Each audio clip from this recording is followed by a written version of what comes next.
Hey guys, welcome back to Magic TV. My name's Craig. It is 9 o'clock on a Monday. It's time for a 5x5. Now, this is where I take 5 subjects related to magic.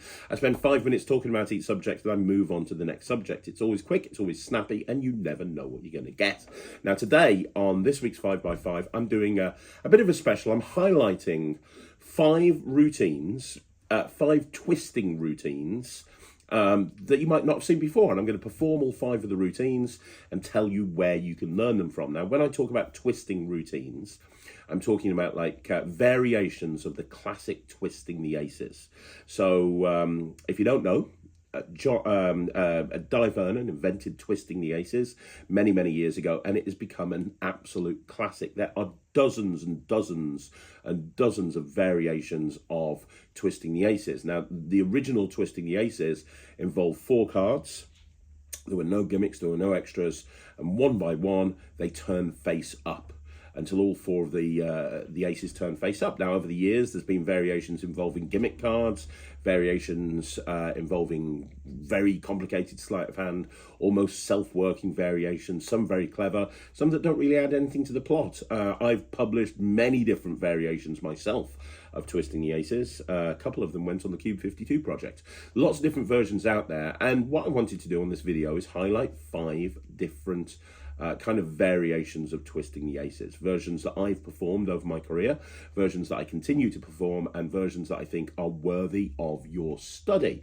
So we're going to get into it, and the first one we're going to look at is by the legend himself, Mr. Guy Hollingsworth, and he first published this in Drawing Room Deceptions. It's called Waving the Aces. So we're going to have a look at the performance of it, and I'll talk about why Waving the Aces is so good. So here's the first one, Waving the Aces by Guy Hollingsworth. Jack, I have some cards here. Do you see these? Yep. And Michael, can you see what's going on there? Can you see these cards perfectly okay? Can you see everything, Jack? Well, I took 4, these are just from a regular deck. There's no gimmicks or extras with this routine. But I wanted to just use 4 cards so you can see what's going on. If I spread them out like that, can you see them? Yep. Watch. All I have to do is give a little shake, and as I do, what happens is one of those jacks actually turns face down. Did you see that? What happened is, normally you have to twist the cards in order to do this. But with this routine, you don't have to twist the cards. Look, let me do it again. We've got 1 that's face down, and that's 3 that's face up. Can you see that, Jack? Yeah. Now look, all I have to do is give it a little shake. And as I do, the second one actually turns over right there. Now I want you to make sure I'm not doing anything sneaky, make sure I'm not doing anything weird, make sure I'm just literally holding the cards at the tips of my fingers, and I just shake them, and one at a time they turn over. Now you can see the situation. We've got 2 cards face up, we've got 2 cards face down in the middle, 2 face up, 2 face down. I can't be fairer than that. Watch, Jack, watch the moment that next jack actually turns over. That's jack number 3. So Jack, how many cards are left to go? 1 jack, and that's the jack of diamonds. Do you see it there? Yeah. You know exactly what's going to happen now, Jack. You know that 3 cards have already turned face down, and you know that there's that last one to go.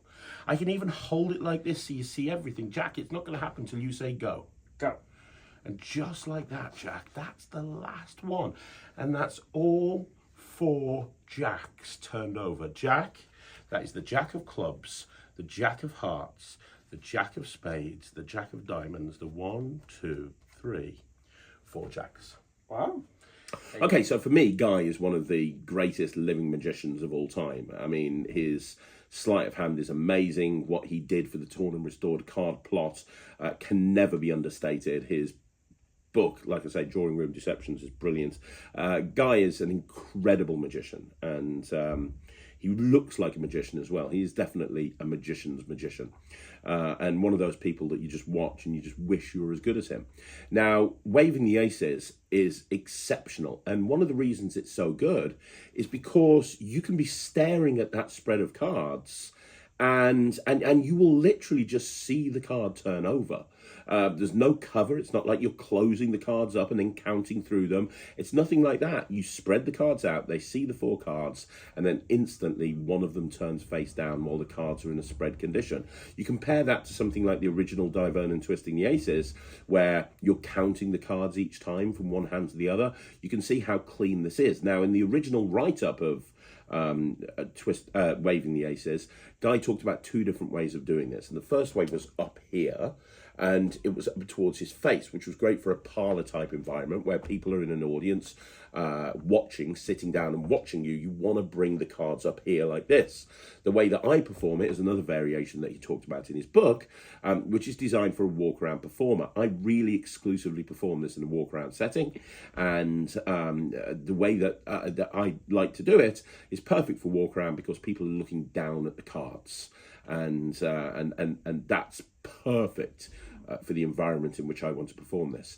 But Waving the Aces is something that I've done many times as a follow-up to a traditional Twisting the Aces, because Twisting the Aces is great, but if you're wanting to put a routine together where you're building from one routine to the other, you can very easily transition into Waving the Aces from a more traditional Twisting the Aces, and it makes absolute sense, because you can say, well, you know what, I'm not even going to close the spread, I'm going to let you see it happen. Now, the way I did it is the way that I always do it, which is basically doing the same thing 4 times, so each phase looks the same.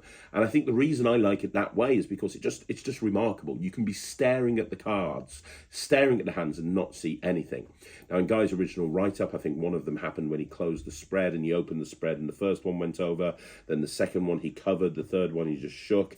And I think the reason for that is to make each phase build, which I completely understand, but I personally prefer to do it that way. And I think it's really important that when you're learning magic, you stamp your own sort of performance style on it and make the routine work for you.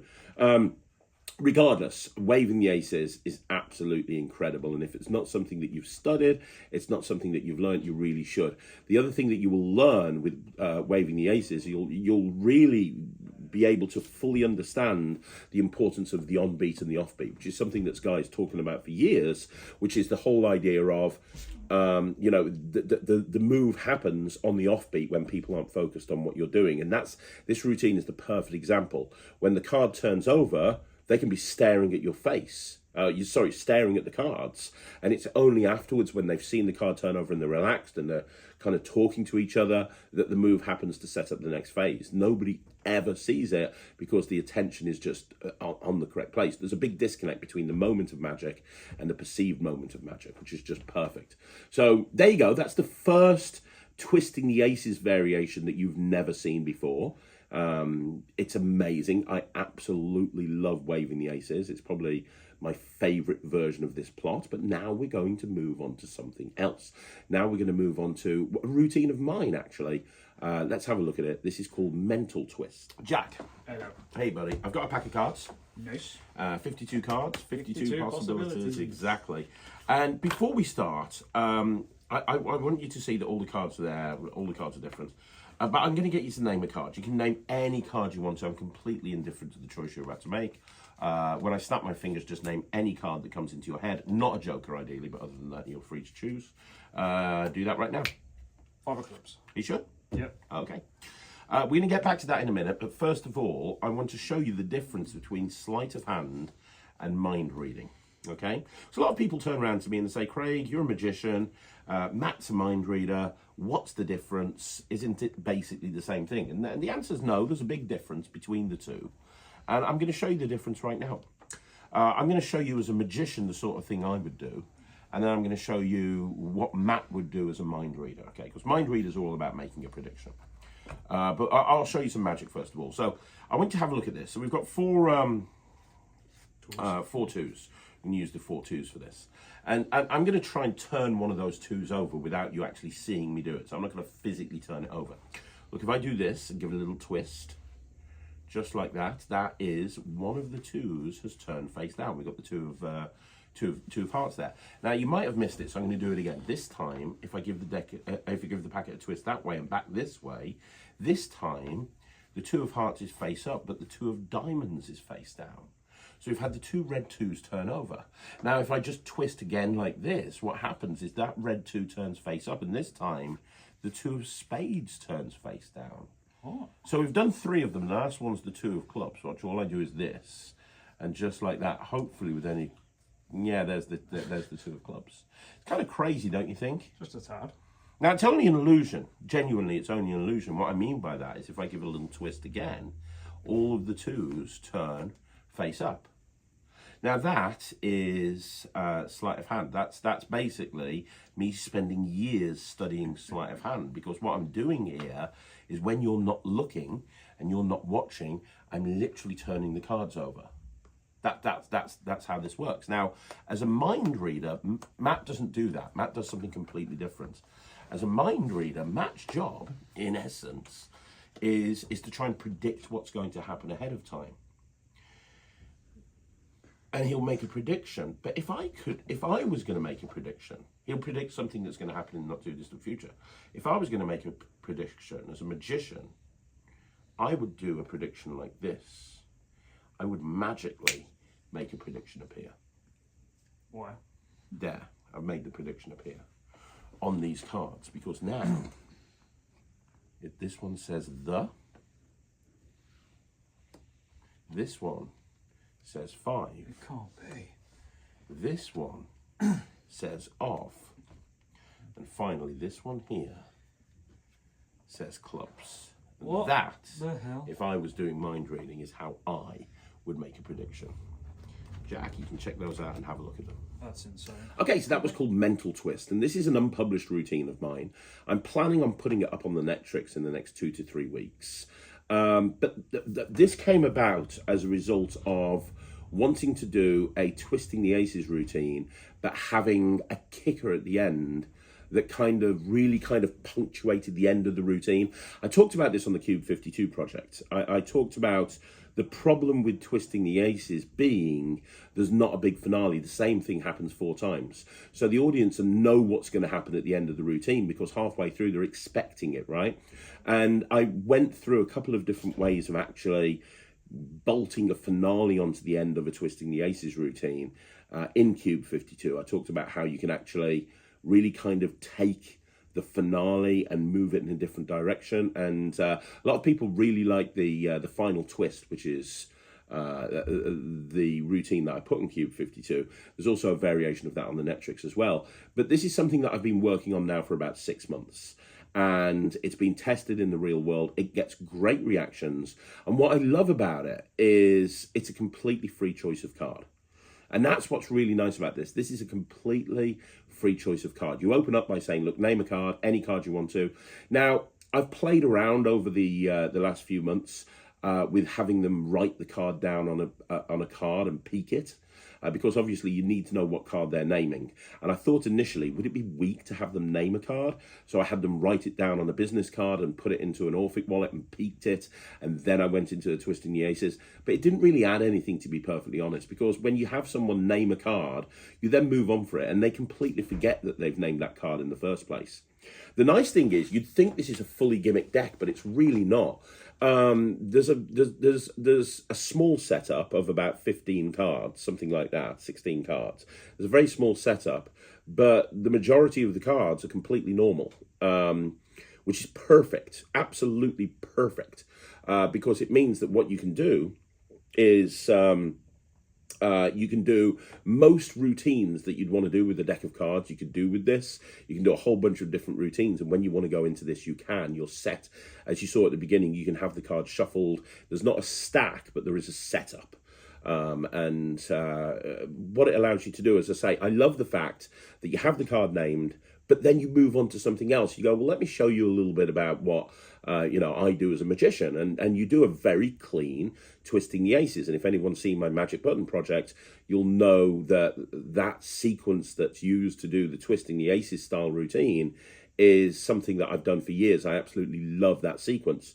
But that sequence has so many things built into it that allows you to convince the audience that the backs of the cards are normal, so that then when you deal the cards down onto the table or you deal them into the spectator's hand, you've got that lovely moment at the end where you can then call back to the card that they named and then they turn the cards over and the card is printed on there. The inspiration for this was obviously Any Card by Richard Sanders, because that's the moment that you have with Richard Sanders. And I've done Any Card for years. It's an incredible effect.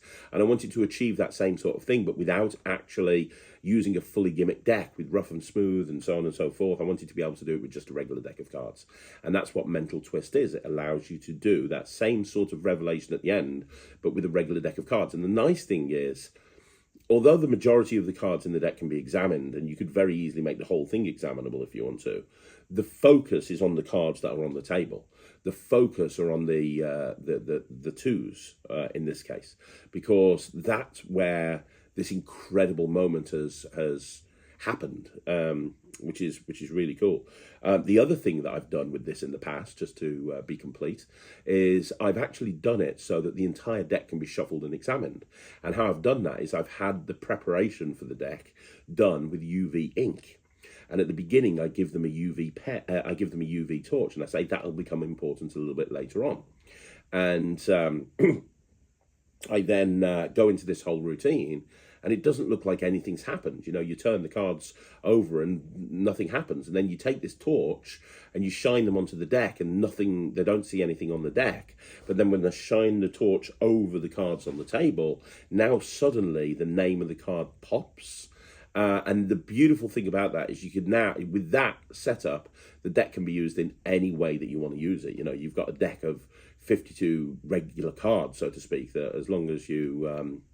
as long as you don't have the cards signed on the back, you're good to go into whatever you want to go into. So it'll probably go on the Netrix in the next couple of weeks, but I do love doing twisting the aces routines, or twisting routines where there's something that happens at the end, and I really love that thought of card revelation. So that's Mental Twist. Let me know what you think in the comments down below. We're now going to go on to a third version of Twisting the Aces, and this is by the legend himself, John Gustafaro, and this is called Tailspin. Now, Tailspin was originally published in his L&L DVD set. Not his second DVD set. His second DVD set was called Second Storm. It was his first DVD set, which the name I can't remember, unfortunately. It's Brainstorm maybe? I think Brainstormers possibly, I can't remember.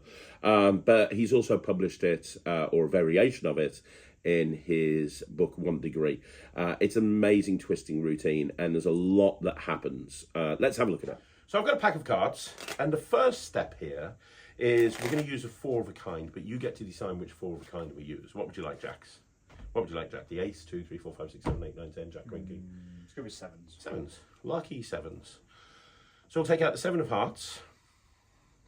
We've got the 7 of clubs, 7 of spades, and finally the 7 of diamonds, 4 sevens. Nice. So I want you to remember that I'm doing this, Jack, with the 4 of a kind that you chose. Okay? Yeah. And hopefully can you see over there, Michael? Is that Yeah. good? So we've got the 7 of spades, 7 of diamonds, 7 of clubs, and 7 of hearts. But don't worry about what the cards are. Don't worry about the different suits or anything. It's just the value that's important. Now, if I told you I was going to turn these cards over, there's 2 ways to do it. The way that a muggle would do it is to turn them over like that.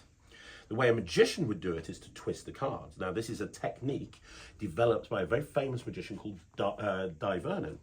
And he came up with the idea of giving the cards a twist. Now, it doesn't look like anything happens, but as soon as you twist, one of those sevens turns face down. What? And it happens every time you twist. You give the cards a little twist like that, and when you do, the next 7 turns face down. That's 2 face up, 2 face down. Do it again, you give it a little twist like that, and when you do, the third one turns face down. That just leaves us with one last one. You can see this one is face up. It goes right there in between the others. Nothing happens till I give a little twist, and when I do, that's the moment that all 4 of them turn face down. Now, I'll explain how it works. It's very simple. They're special cards. You see, the cards have got backs on both sides. This card has a back on both sides. This card has a back on both sides. This card has a back on both sides. This card has a back on both. Basically, all of the cards have got backs on both sides.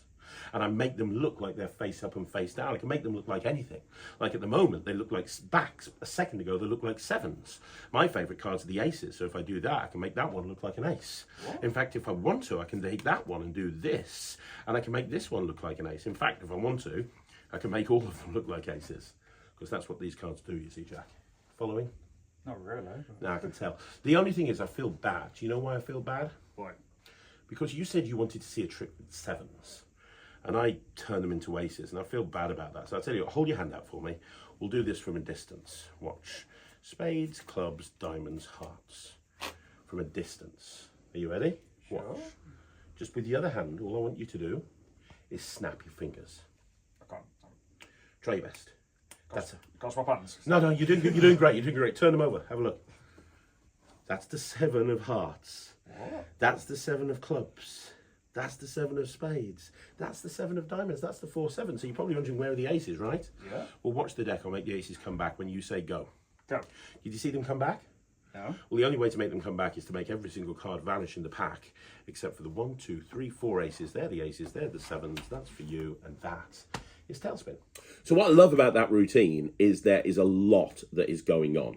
There is so many moments of magic. I've talked in the past on this channel about when you go to a gig and you're at a very busy gig. There's 200 people and you've got to get round all of them. You have to do magic that's kind of quick because to get round every single group, you haven't got too much time to spend with each group. I love routines like that, like this in that situation, because we think of it as one trick, right? It's Tailspin. It's one routine. In reality, from an audience's point of view, when they watch this, they kind of look at it and they think, wow, there's 20 moments of magic that's happened here. First of all, the cards have turned over one by one. They've all turned face down. Now they've all become backs. Now an ace has appeared. Now another ace. Now all 4 aces have appeared. Now they've turned back into the 4 of a kind that I named. Now they've the cards have reappeared. There's so much that's going on. It almost makes your head spin, which is probably why John Gustafaro called it Tailspin, I imagine. But it's an amazing routine. It's incredible. And what's beautiful about it is there's no gimmicks. It's not a gimmick deck. It's a regular deck. There is a very small setup which you can do as you take the cards out the deck. So when you start with the 4 of a kind being named and you take that 4 of a kind out, you can get that setup done. If you're good at a cull, you can get that setup done in like 2 seconds. If not, it's a 2-second setup. It's the perfect impromptu card magic trick. It really is. It sits there, it's ready to go anytime, anywhere, and always gets a great reaction. It's why I love this routine so much, and there's so much you can do with it. And you know what? A lot of the time when I'm doing twisting the aces or twisting the cards, twisting routines, I won't have them name a 4 of a kind. I'll just take 4 cards out and do it, or I'll do a production of 4 cards and do it that way. But every time I do Tailspin, I think to myself, you know what? I should have people name the 4 of a kind, because it does feel stronger when you get them to name the 4 of a kind and you do it with the 4 of a kind they named. It does feel stronger. But yeah, if you haven't learnt Tailspin, please do so, because it is a modern classic as far as I'm concerned, and a routine that every cardician should learn, and one of the best twisting routines you'll ever see. So with that in mind, we're now going to go on to the 4th twisting routine you've probably never seen before, and this one is by Lee Asher. This is called the Asher Twist, which many years ago when I first got into magic, which would be mid to early 90s. When I first got into magic, everybody was doing the Asher Twist. It was one of those things, or shortly thereafter, everyone was talking about the Asher Twist. But it's something that's kind of fallen a little bit into obscurity these days. People don't do it.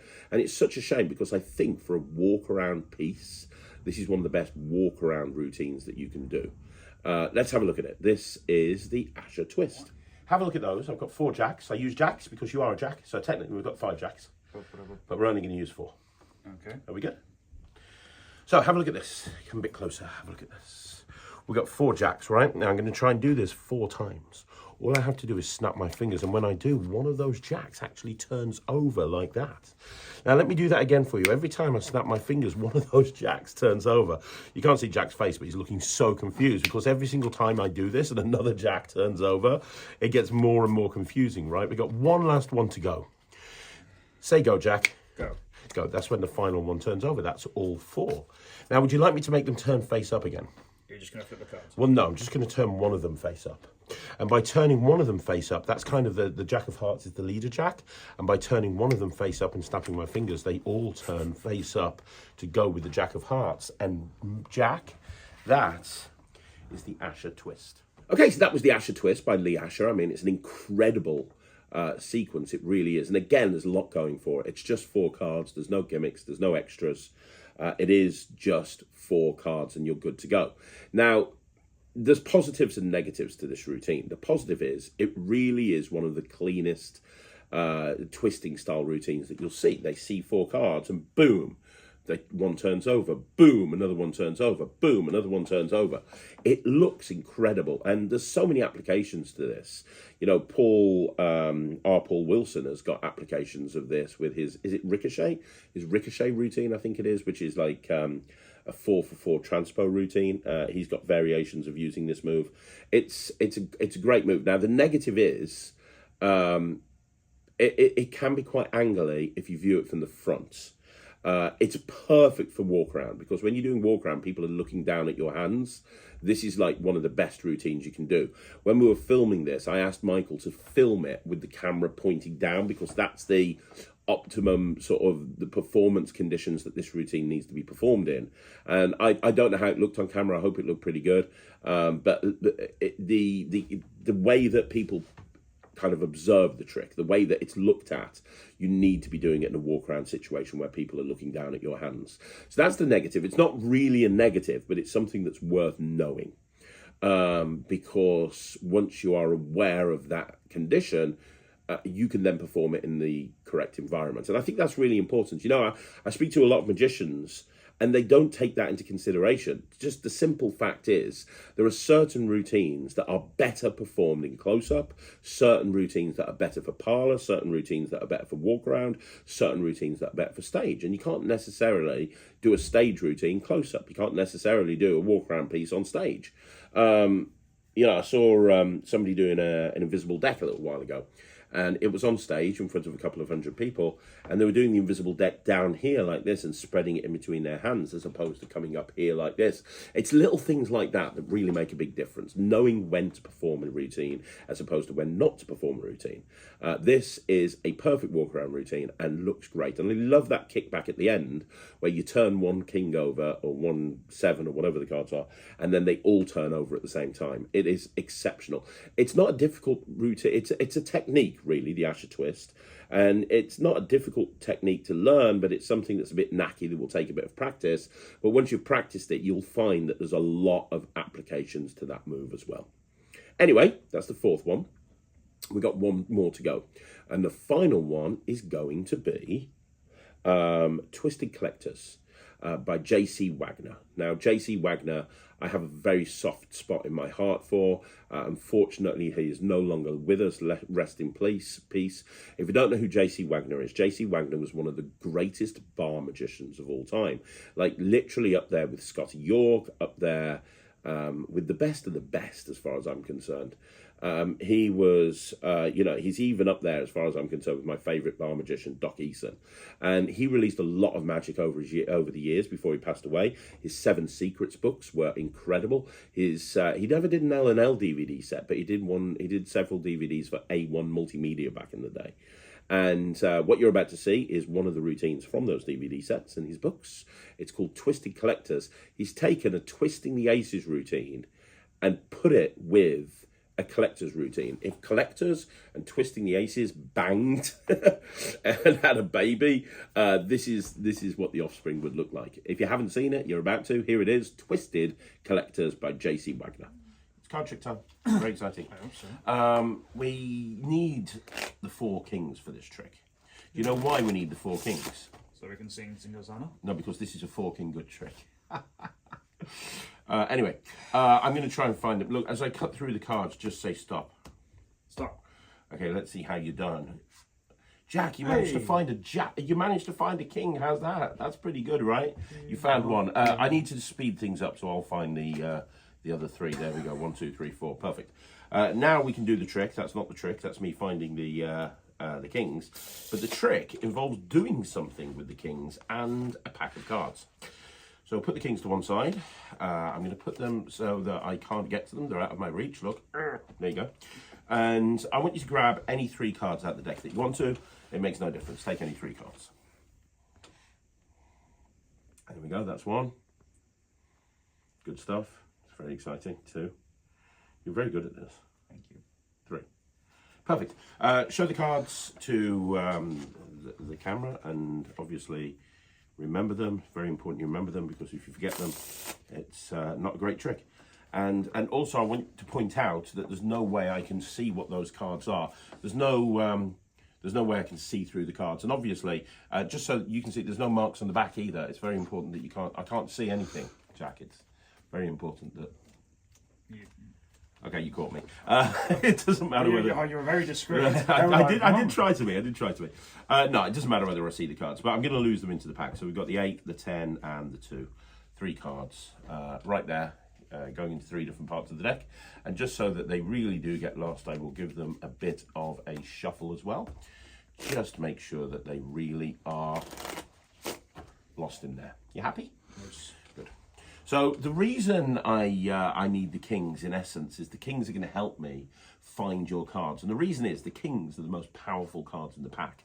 They're like little stealthy ninjas, and they can find other cards. So we've got the king of hearts, we've got the king of spades, we've got the king of diamonds, and we've got the king of clubs. 4 kings. Now, I have to kind of show you why they're so magical before they find your cards. A lot of people, when I say these are stealthy little ninja kings, they don't believe me. So I'm going to prove it to you. I'm going to show you some of the stuff they can do. They can actually turn over right in front of your eyes. Can they? Yes, they can. Wow. Now, again, that's not very impressive, because obviously all I did was just turn the cards over. But if I take 2 of the kings and turn 2 face up, and then keep 2 face down. So we've got 2 face down in the middle, 2 face up there, and I flip everything over. We've got 2 face up and 2 face down. But if I give a little twist like this, that twist makes all of the kings turn face down, you see? What? If I take one of those kings and turn 1 face up and give a little twist, what happens is all of the kings turn face up. You can actually even do it slow motion. You see, you can do them 1 king at a time. That will be the... yeah, that's the first king. That's king number 1. Let's do it again with king number 2. Let's grab that second red king. That's 2. So we've got 2 face up and 2 face down. Watch the 2 black kings. They go in the middle. I go to a little twist like that, and that's the third one. The last one, I just give a twist 1 final time, and that would be 1 final king turn face down. That's all 4 kings. So hopefully I've proven to you now that these kings really are stealthy little ninjas. Very stealthy. Very stealthy. So they're going to find your cards. Watch. All I have to do is take the kings, put them on top of the pack. Watch. It only takes a second. They're just waiting to do their thing. Done! They've done the thing. Did you see the thing being done? No. Because look, now there's 3 cards in between the kings. 3 cards in between the kings. That's 1. That's 2. That's 3. Not just any 3 kings, but we have the 8 of spades, the 2 of diamonds, and the 10 of spades. And that is Twisted Collectors. So there you go. That's Twisted Collectors by J.C. Wagner. That's an amazing trick. It really is. And, you know, I love the fact there's... I've got a love-hate relationship with collectors. I now have a collectors that I do exclusively, and I don't really do this anymore. This is a trick that I used to do it in my restaurant work. Now it's one that I bust out when I'm with magicians, and the subject of twisting routines and collectors comes up. I've got a collector's routine called Superimpose that I'm very, very happy with. And that's the one that I kind of do and have done and will continue to do, because there's certain aspects of it that I love. But if I was going to do one with a regular deck of cards, this is probably the one that I would do. Because I've got a problem with collectors in that normally with collectors, you have to have let's say using the kings. You show the kings, you put them to one side. But you don't. But they think you've put them to one side. Then you have to have cards picked. Then when the cards are picked, you have to control each one in a very particular way. Then you have to bring the cards together to the deck at just the wrong time. And then there's normally a displacement. That has to happen because of how the thing... there's just...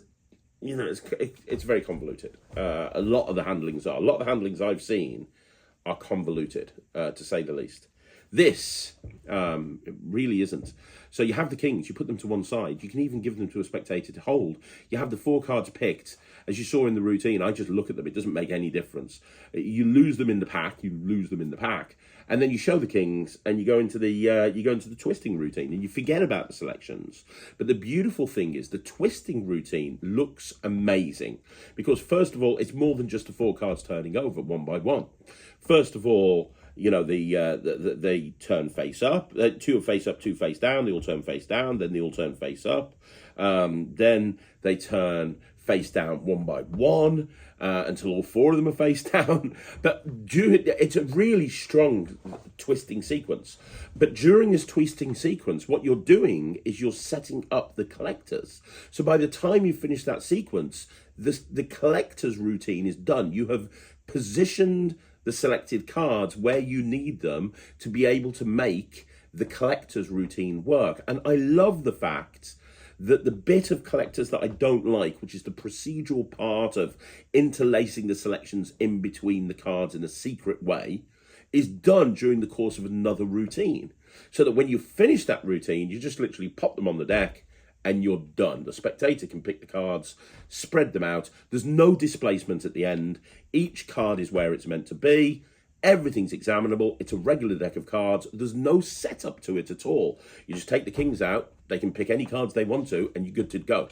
This is a really strong version, and it's a perfect example of when you're creating magic, taking 2 different plots. Right, I'm going to take this plot, I'm going to take this plot. I'm going to push them together and see what I get if I take these 2 plots and put them together. And that's you know, if we can learn anything from this, it's sometimes that will work. Sometimes it won't work. I've put 2 plots together in the past, and I've had a travesty of shiteness. But sometimes it will work. And it's definitely worth trying it out. And in this case, this is one of the best collector's routines you'll ever see because of using the twisting element to set up the collectors. Anyway, that's your final routine. Let's wrap this up. So there you go, guys. That's another 5x5 in the bag. Once again, thank you for joining me right here on Magic TV. Let me know in the comments down below what your favourite Twisting the Aces routine is. And do you have any variations of Twisting the Aces that I missed? I might do another one of these 5x5s. And I might do another 5 routines that are Twisting the Aces that you might not have seen before. So let me know in the comments down below if I've missed something. You want to see more videos like this? Like the video, subscribe to the channel, leave a comment down below. I'm going to be back again very, very soon with another video. I'll be back again tomorrow with a mat test. Yeah, once again, thank you for joining me. Don't forget to join the Netrix, www.thenetrix.com. You want to see that mental twist and learn how it's done? It's going to go up on the Netrix before anywhere else. I'll see you again soon. Thank you so much for watching. My name's Craig from Magic TV.